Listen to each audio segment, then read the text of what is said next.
Orang Malaysia makan ayam geprek. Kita bukan dekat Top Global, kita bukan dekat Lidah Manja.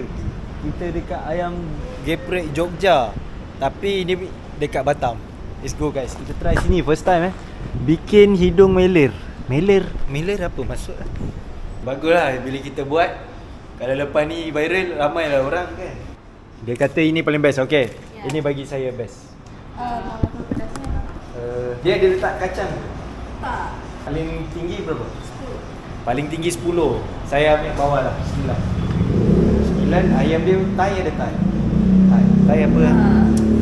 Dia filet patah. Oh, filet.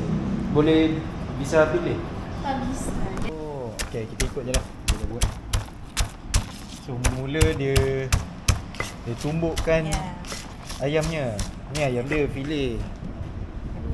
Tapi ni panggil ayam geprek bukan? Ya, geprek. Geprek. Oh. Sambal dia ni. Kita suka sambal banyak. Dia bagi kita pau-pau, kau-kau punya guys.